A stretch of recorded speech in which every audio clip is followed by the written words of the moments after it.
Hi friends, now we have HP 15S series laptop.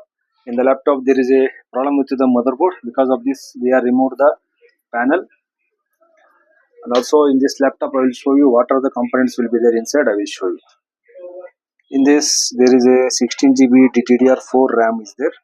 If you want you can insert one more RAM, and this is the Wi-Fi card, and in this 1 TB NVMe installed.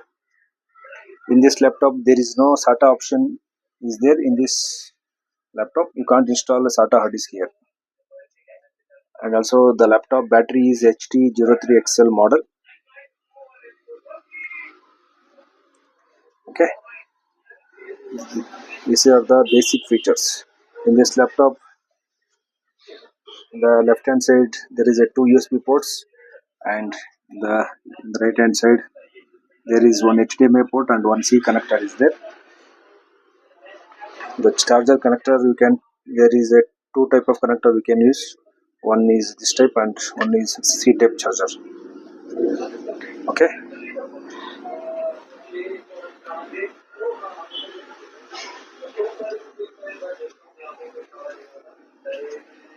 thank you.